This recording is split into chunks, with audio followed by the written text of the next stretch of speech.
All right, this time I think I'm just going to get to the reading.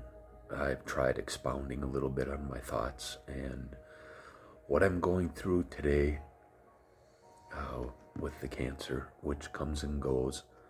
My wife and I call days like these the bottom dropping out.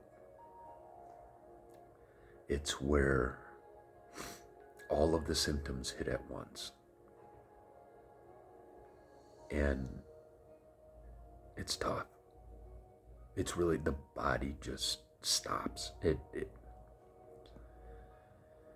I've only heard one person describe it, and this lady didn't have cancer. She worked with a guy who did, where he'd come into work and then everything just stopped.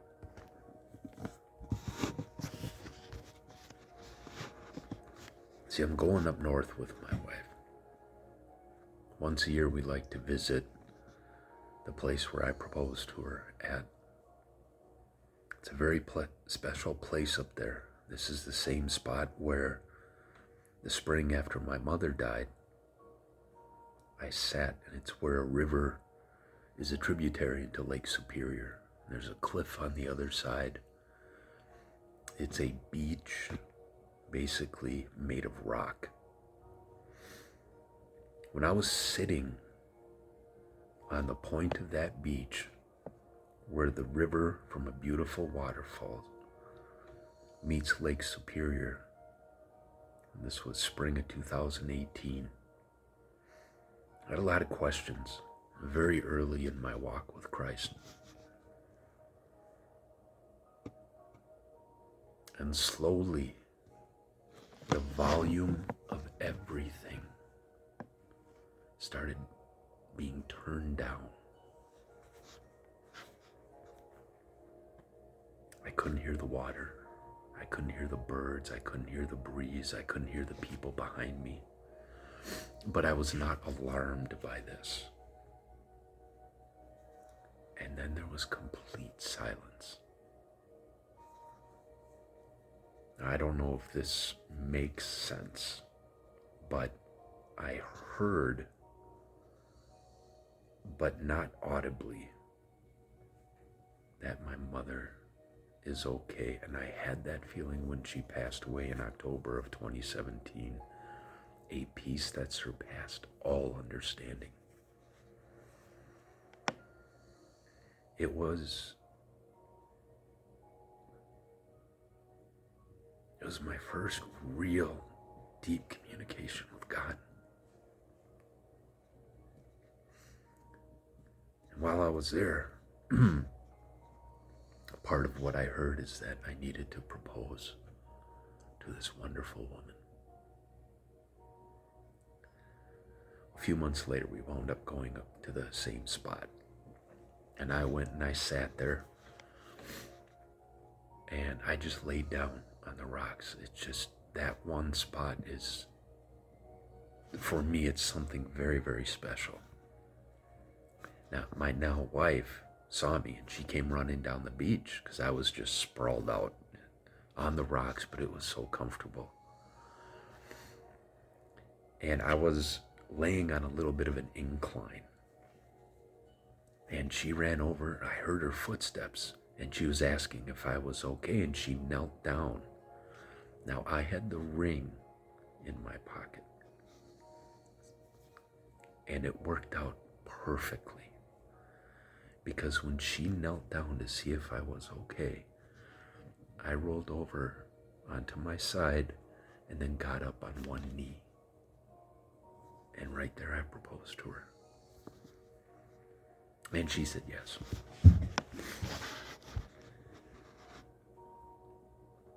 But I do have thoughts of mortality on days like this.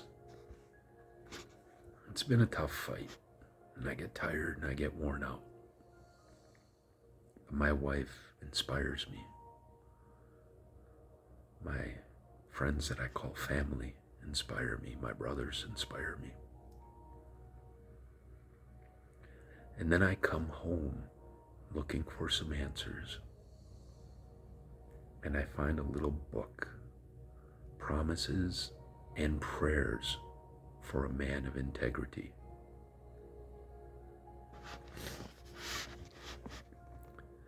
Wisdom from God's holy word. Consider it a great joy, my brothers, whenever you experience various trials, knowing that the testing of your faith produces endurance. But endurance must do its complete work, so that you may be mature and complete, lacking nothing. I called to the Lord in my distress. I called to my God. From his temple he heard my voice. When you are in distress, and all these things have happened to you, you will return to the Lord your God in later days and obey him. He will not leave you, destroy you, or forget the covenant with your fathers that he swore to them by oath, because the Lord your God is a compassionate God. All of us face adversity, hardship, disappointment, and loss at some time. When we are troubled, God stands ready and willing to protect us. Our responsibility is to ask him for protection. When we call upon him in heartfelt prayer,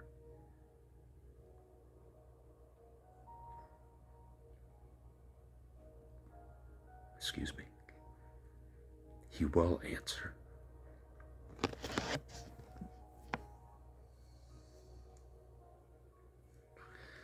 In his own time and in accordance with his own perfect plan.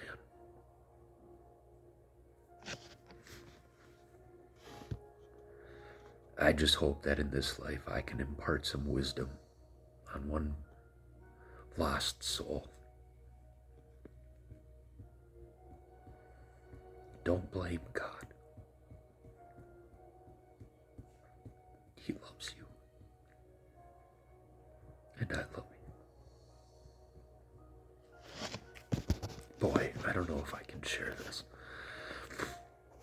I'm gonna try.